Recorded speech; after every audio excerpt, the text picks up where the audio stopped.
भरत जी जा रहे हैं। अच्छा देखो, भक्त के जीवन में अभाव नहीं होता। अच्छा आप ऐसे देखो, कई संत हैं, साधु और भिखारी एक जैसे लगते हैं अगर बाहर से देखो।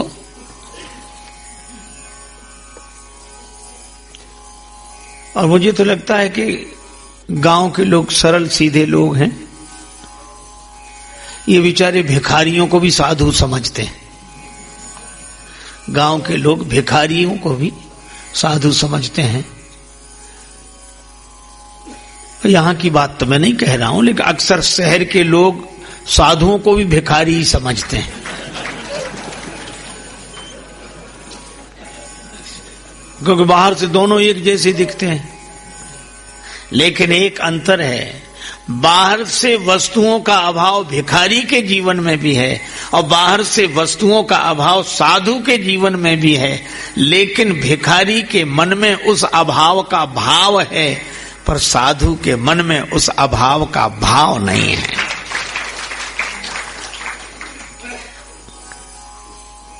और यही कारण है कि भिखारी को जब कोई देता है कुछ तो देने वाले की कृपा होती है, पर साधु को जब कोई कुछ देता है तो देने वाले की नहीं, स्वीकार करने वाले संत की कृपा होती है।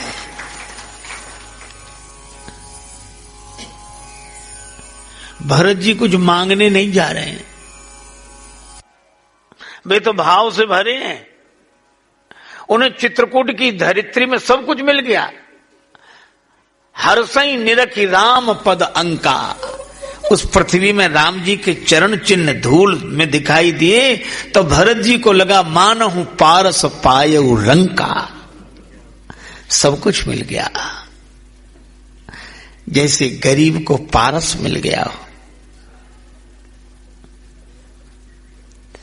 करत प्रवेश मिटे दुख दावा, जन जोगी परमार्थ पावा। उस आश्रम में प्रवेश करते ही ऐसे लगा जैसे योगी को मोक्ष मिल गया हो, सुख।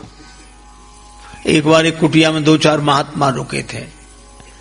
कुटिया का दरवाजा बंद, रात्रि का समय, अंधेरी रात, बाहर सिपाही घूम रहे थे। कुटिया के भीतर से आवाज आई।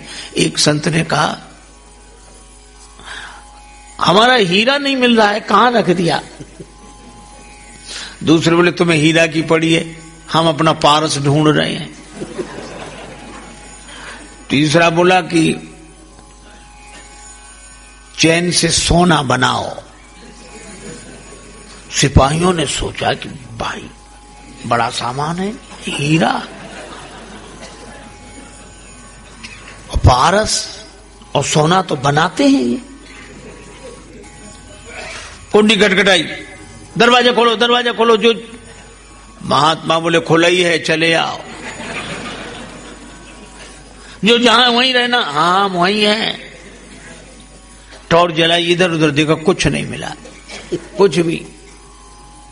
महाराज क्षमा करना, गलती से आपकी छानबीन करनी पड़ी, लेकिन आप कह रहे थे हीरा नहीं मिल रहा, पारस नहीं मिल रहा है। महात्मा बोले, तुम्हारी भाषा में हीरा कुछ और होता होगा, पर हमारे लिए तो जो हम तुलसी जी का बड़ा मनका गले में डालते हैं वही हमारे लिए हीरा है। और मंदिर से भगवान का जो प्रसाद मिलता है उसको हम पारस बोलते हैं। और ये कह रहे थे कि सोना बनाओ। बोले, बेफिक्र होकर सो जाते हैं, यही सोना बनाना है। बोलो, साधु के जीवन में सब है।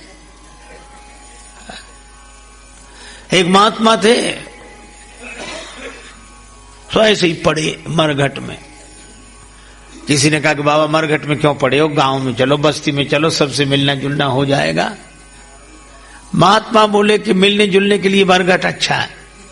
क्यों? बोले, बस्ती में जाएंगे सब लोग मिलेंगे नहीं, कोई कहीं गया होगा, कोई कहीं गया होगा, क्या करेंगे बस्ती में जाकर? एक दिन बस्ती वाले भी यहीं आएंगे, सबसे मिलते चलेंगे।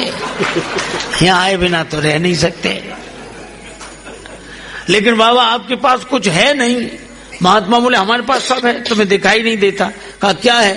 का जमीन पर लेट जाते हैं, सिरहाने हाथ रखते हैं, हम तो अपना बिस्तर तकिया हमेशा साथ रखते हैं। यह है मस्ती।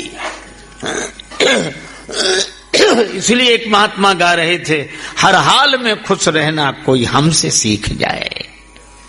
उसी मस्ती में, उसी आनंद में भरत जी को चित्रकूट की धरित्री की धूल में राम जी के चरण चिन्ह देखकर जैसे पारस मिल गया हो, प्रवेश करने से जैसे मोक्ष मिल गया हो। अरे और तो और राम जी को देखकर काम लाजई तन शोभा निरखि कोटि कोटि सत काम। और उस काम को भरत जी ने कैसे देखा?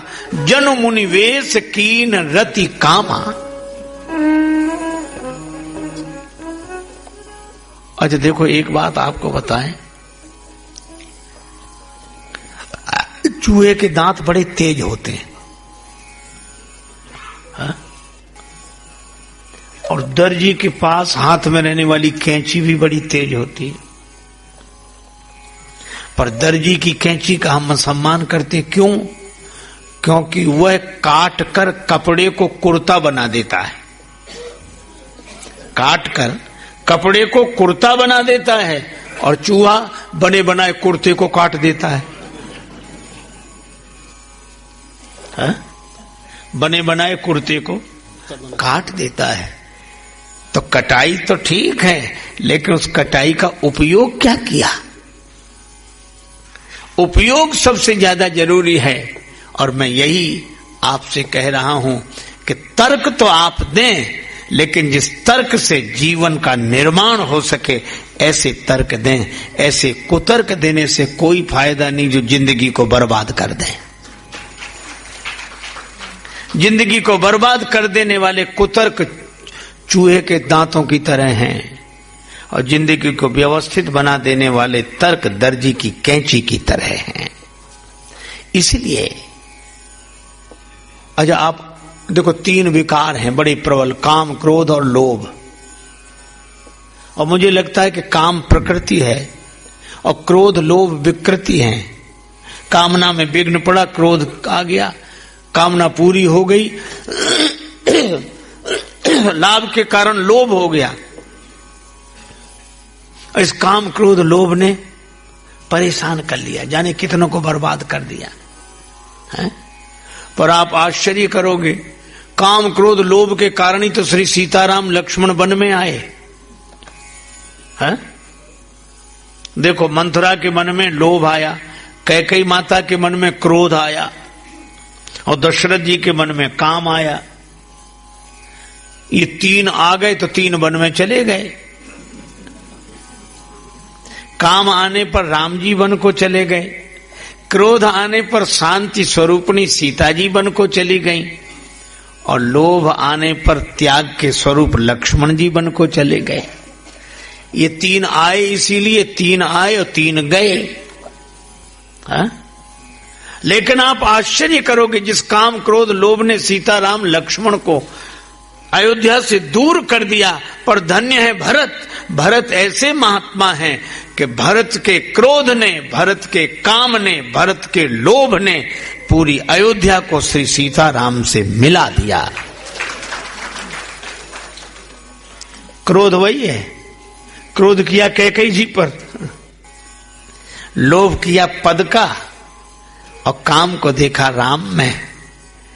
यह है वैद्य औषधि बनाकर विषैली चीज को भी धन्य कर देता है। श्री भरत जी ने राम जी को देखा, और जब देखा तो देखते ही रह गए। ऐसे लगा जैसे मुनियों के वेश में रति और काम हो। भरत जी के नेत्र आंसू बरसाने लगे, देखने लगे, देखते ही रह गए। राम जी ने नहीं देखा। रघुराज बिलोक लिए जब ते, तब नेह न देह संहारन दे। तज धीरज बोल उठी बरुणी, पग नीरज की रज झारन दे। ये बरुणी कहती है चरण कमलों की रज झाड़ दें। लेकिन पुतली को दर्शन में बाधा पहुंची तो पुतली कहे सामने से हट जा, तो आंसुआ कहे पाए पखारन दे, और पलकें कहे झांप ले राघव को, तो अखियां कहे और निहारन दे। पर जीत वाणी की हो गई। वाणी बोली, पाहि नाथ कही पाई गुसाई, पाहि नाथ कही पाहि गुसाई, पाहि नाथ पाहि भूतल परे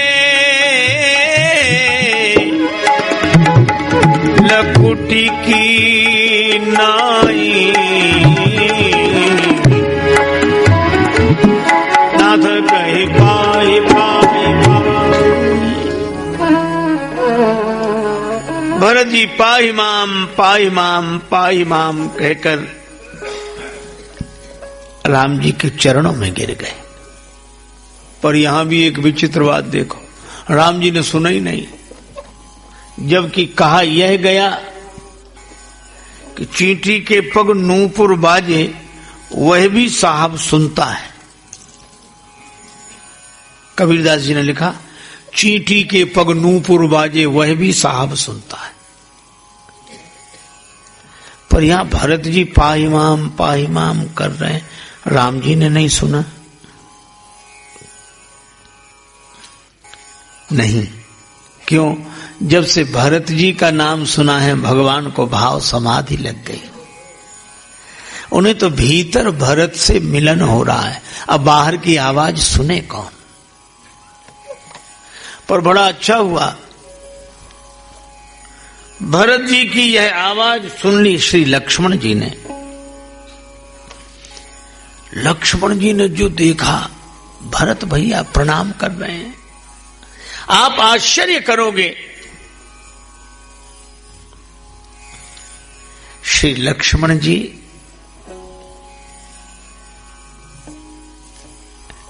रोने लगे।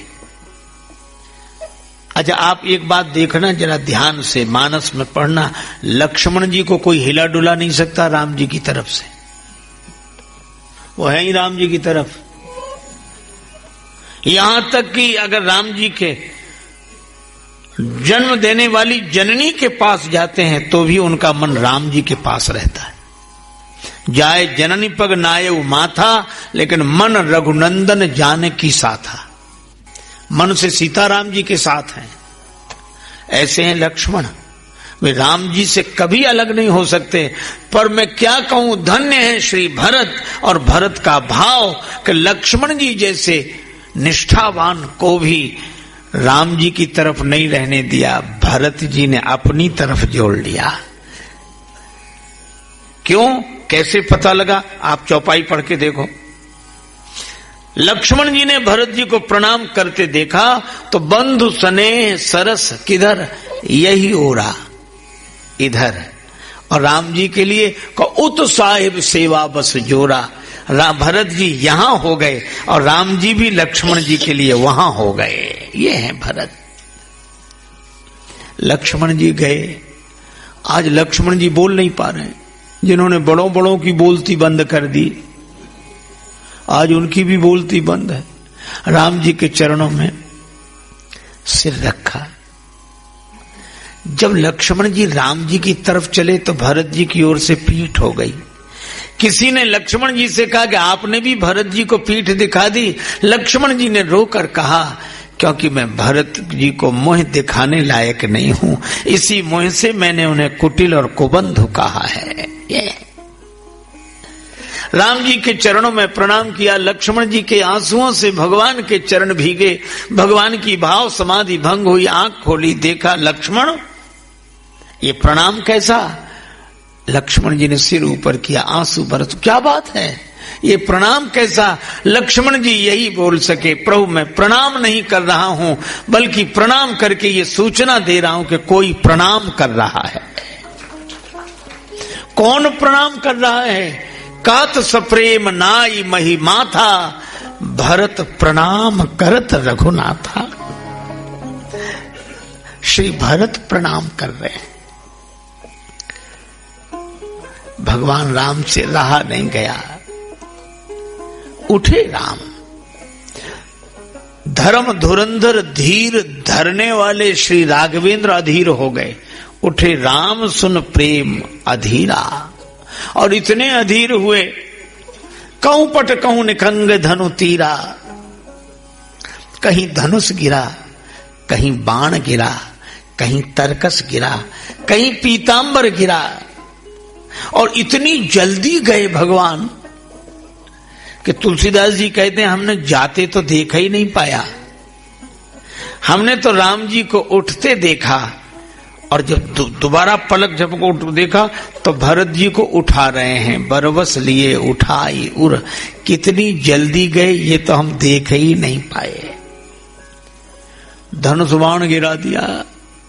किसी ने भगवान राम से कहा कि आपने धनुष बाण गिरा दिया। धनुष बाण तो क्षत्रिय के सर्वस्व हैं, शस्त्र हैं, वो शस्त्र आपने गिरा दिए, हथियार गिरा दिए। राम जी ने कहा इसलिए कि राम के आगे बड़ों बड़ों ने अपने हथियार डाल दिए, लेकिन आज दुनिया देख ले कि भरत वो हैं, भरत के आगे आज राम ने भी अपने हथियार डाल दिए, हार स्वीकार कर ली। ये है श्री भरत। और छोड़े तो कोई तब जब होश हो। धनुष कंधे पर, तरकस कंधे पर, बाण कंधे पर, पीतांबर कंधे पर, और भरत ऐसे परम भागवत लकड़ी की तरह धरती पर पड़े हैं। ऐसी दशा में तो हमें भी नीचे गिर जाना चाहिए। तो गिलानी से गल कर कहूं पट कहूं निखंग धनु तीरा।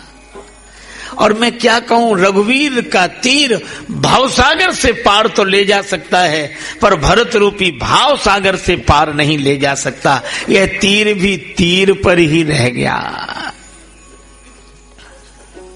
भगवान से किसी ने कहा आपने ये छोड़ दिया। भगवान बोले मैं उनसे मिलने जा रहा हूं जो मेरे लिए सब कुछ छोड़कर आया है।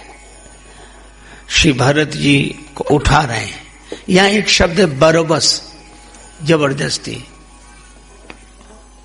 जबरदस्ती क्यों? भरत जी उठना नहीं चाहते क्या? भगवान कह रहे हैं भरत उठो, तुम नहीं हम भी तुमसे मिलने के लिए व्याकुल हैं।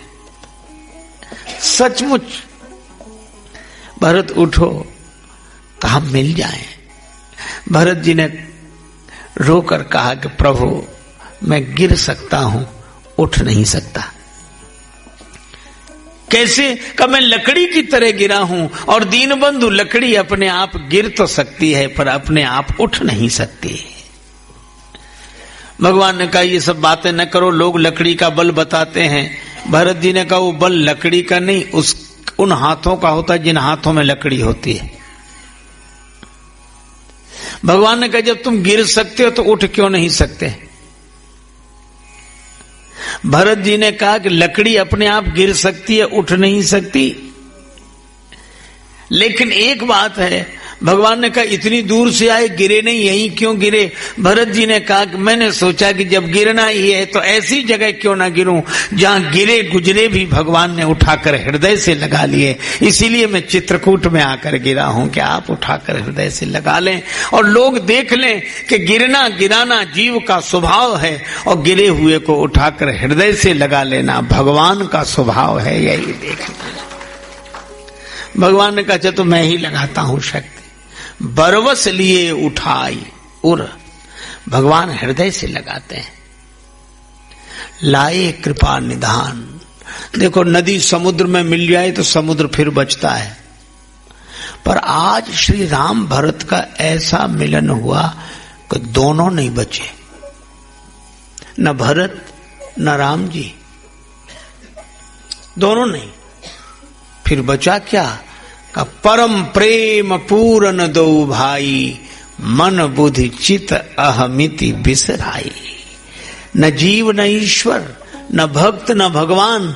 अरे खुदाई और खुदाबंदी हमारी बंदगी से है, कहेगा कौन फिर तुमको खुदा जब हम नहीं होंगे।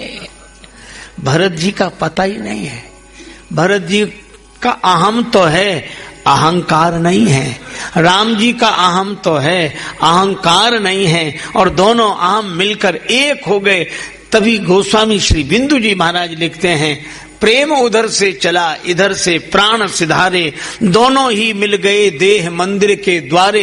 एक दूसरे को जब दोनों ने अपनाया, पता नहीं कब किस में कौन समाया, और प्रेम तत्व के सिंधु में प्राण बिंदु जब खो गया, पंच तत्व तन त्याग कर अलख निरंजन हो गया। मिलन प्रीति किम जाए बखानी, कवि कुल अगम करम मन बानी। यह वो धरती है जहां चित्रकूट है, और बुंदेलखंड के तीर्थ चित्रकूट में यह दृश्य है जहां श्री राम और भरत ऐसे भाइयों का मिलन हुआ है। अब तो हे भगवान, बड़ा अटपटा लगता है। एक सज्जन कह रहे थे महाराज भरत जी की कथा हो जाए, तो महात्मा बोले हो जाएगी। बोले जरा जल्दी बंद कर देना।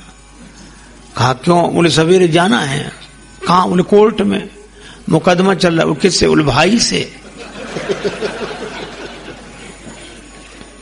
काहे का झगड़ा? अरे कुछ नहीं, वो 2 फुट जमीन पे। बोलो अरे क्या बताऊं। एक बार तो ऐसे 2 भाई महाराज गरीब रहे, दोनों भाई। दोनों ने कहा कि आपस में बंटवारा कर लो, अलग अलग हो जाओ। तो उनके पास ज्यादा कुछ नहीं था। एक भैंस थी और एक कंबल था। अब भाई ने बंटवारा किया, जरा बंटवारा देखो। छोटा भाई बोला भैया जो तुम करो वही।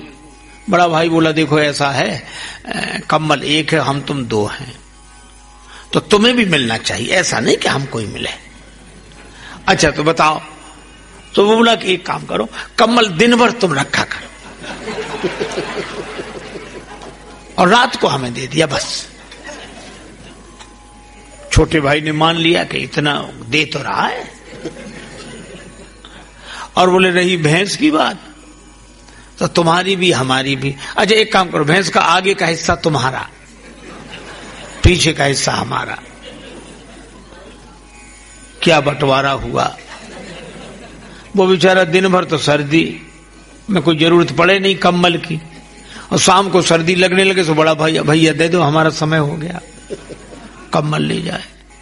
अब भैंस का आगे का हिस्सा उसका था, तो खिलाए पिलाए वो, और वो दूध दोहने बैठ जाए पीछे, पीछे उसका हिस्सा।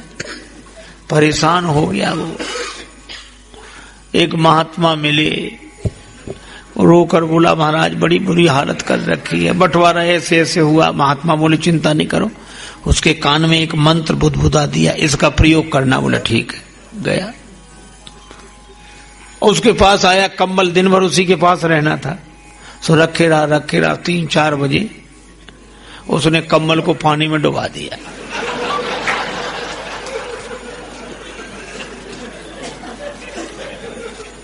अब शाम को वो लेने आया, भैया वो कंबल बोले रखा पानी में ले लो। बोले ये क्या किया तुमने? बोले हम अपने समय में कुछ करें, तुम तो अपने समय का उपयोग करो। उसने गीला करके डाल दिया, कंबल ले कौन जाए। दूसरे दिन भैंस को धोने वो पीछे बैठा और ये आगे डंडा लेके खड़ा हुआ। तो जो भैंस को दिखाए सो इधर हो, ये क्या कर रहे हो? आप तो अपने हिस्से का काम करो, हम अपने हिस्से में कुछ भी करें। तब समझ आई। और इसलिए मैं कहता हूं कि श्री राम भरत के आदर्शों को जीवन में उतार कर भाइयों में विभीषण जी और सुग्रीव जी ने जब राम जी भरत जी का मिलन देखा अयोध्या की धरती पर, तो तुलसीदास जी ने दोहा लिखा, भरत राम की मिलन लखी बंधु भये द्वय मूक। विभीषण और सुग्रीव मौन हो गए। क्यों? चतुरन के खटकत रहत समय चूक की हो, मिलई न जगत सहोदर भ्राता। ये भ्रातृत्व आना चाहिए। जीवन में आना चाहिए भाई। श्री राम और भरत ऐसे मिले हैं चित्रकूट में कि संसार भर के लोग। अच्छा देखो, दो भाइयों का और झगड़ा हुआ रामायण में, एक बाली और सुग्रीव का। सुग्रीव जी क्या कह रहे हैं, महाराज वो माया भी आया, बाली उसे मारने गया, हम संग चले गए, वो गुफा में घुस गया, बाली ने हमें देखा कि तुम यहां हमारी प्रतीक्षा करना 15 दिन। मैंने कहा रहूंगा। बाली अंदर चला गया, मैं महीने भर रहा। लक्ष्मण जी को हंसी लगी। भगवान बोले काहे को हंस रहे हो? बोले इनसे पूछ लो, ये रहे होंगे महीना भर। 15 दिन की कही बाली ने रहे होंगे। बोले कहे तो रहे मास दिवस था रहे खरारी। लक्ष्मण जी बोले इसका दूसरा अर्थ भी है। क्या? बोले जितने महीने उतने ही दिन रहे। उन्होंने कही थी 15 दिन, महीने 12 दिन रहे ये। अच्छा, फिर लौट के आए। मंत्रियों ने बिना न देखा कि बिना राजा का पद है, मुझे जबरदस्ती पद पर बिठा दिया, मेरी कोई इच्छा नहीं थी। लक्ष्मण जी फिर हंसने लगे। भगवान बोले काहे को हंसते हो? बोले ये इनकी बात पे कि जबरदस्ती बिठा दिया।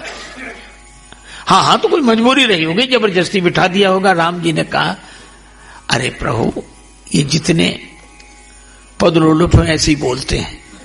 अरे नहीं, बिठा दिया होगा, जबरदस्ती बिठा दिया होगा, ऐसी बात थोड़ी है।